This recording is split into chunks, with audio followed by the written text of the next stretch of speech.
Today on Exploring Nevada, we head to Carson City, where an exciting new exhibit tells the story of Nevada's Native American heritage.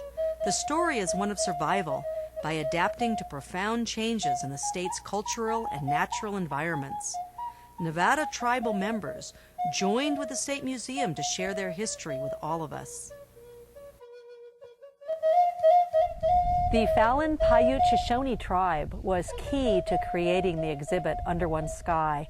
And with me now here on the banks of the Carson River are Donna Cossette, who's the tribal chair, and Rochanne Downs, who's on the tribal council. Thank you for coming in today from Fallon to talk about the exhibit. You had a lot of thoughts and imagery about it when it started. Did it hit the mark? Is it what you hoped? Yes, we are very pleased with how the exhibit turned out, and with the exhibit as it is now, we hope that the community, our communities in Nevada, can enjoy and appreciate how it turned out and walk away with a sense of appreciation of our Indians in Nevada, our Native American communities, as well as walking away with their own interpretation of our people, because we gave our history and we also gave the exhibit also displays the scientific community's views as well.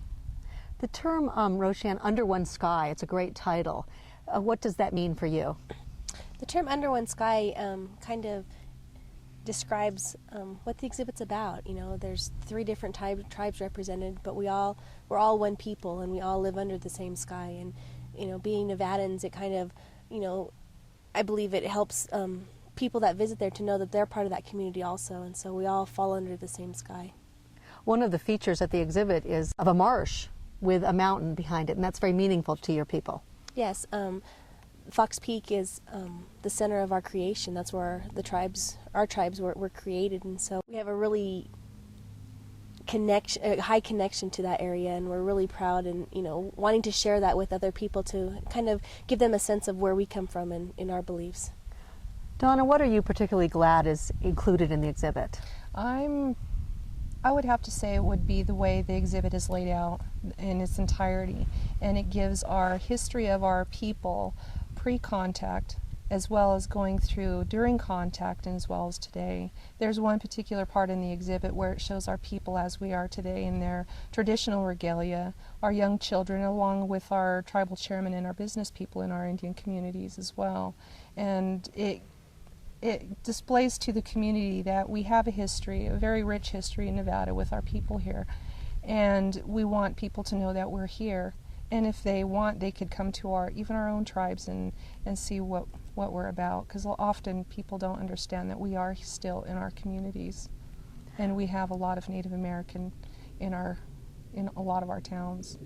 And also another part that I think is really important in sharing our culture is the use of the languages. You know, we have tribal elders speaking Washoe, Paiute, and Shoshone, and many of our Nevada visitors as well as residents have never even heard the language, and so it's a good way to preserve those languages for our future generations.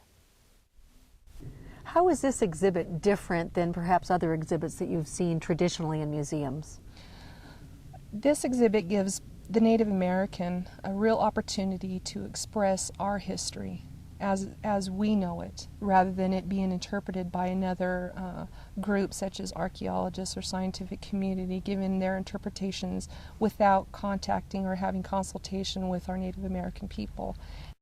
Rochanne, what is most important to you that people, when they've seen the exhibit, whether in person we hope, but if it's on TV, that they go away with? Do you want it to change them in some way, and if so, how? I think there's a lot of things that people can learn when they go and visit the exhibit and read both sides.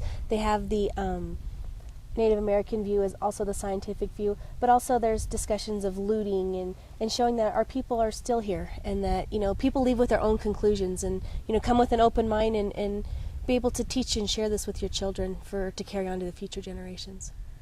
And as the exhibit developed, it must have been exciting to see it coming together. Were there times when there was not agreement? I mean, where there are different interpretations and there's not a way to have just one solution?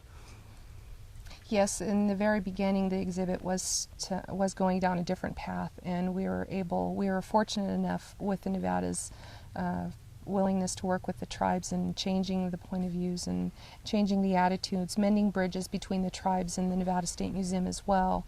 And I think this exhibit really displays how the Indian communities are trying to work with the scientific community along with the Nevada State Museum and expressing our views, our history. There's a lot of the things on there. I mean, a lot of things we don't agree on, but, we agree to disagree with going through this exhibit. I mean, there are a lot of sensitive issues that were in there that we had to discuss, but, we made it so that we can, our people can be proud also. The scientific community sometimes think that this exhibit gave too much to the Native American viewpoints.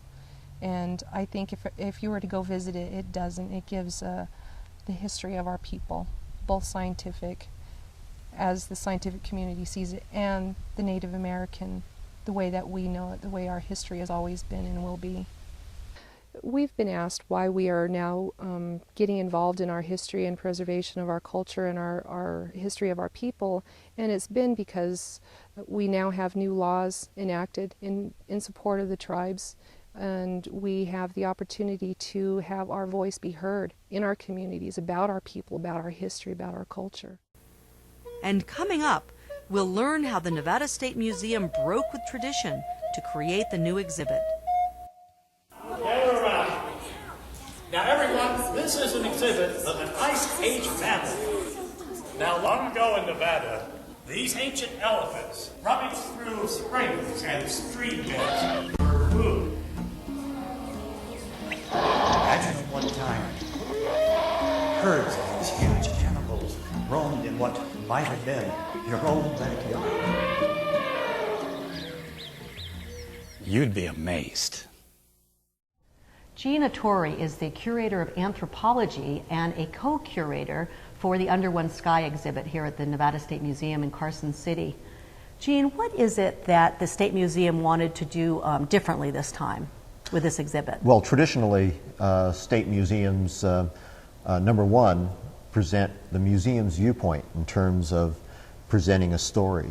What we oftentimes do is, within our staffs, we have experts in various subject matters, and we put together a display and an exhibit and open it up to the public.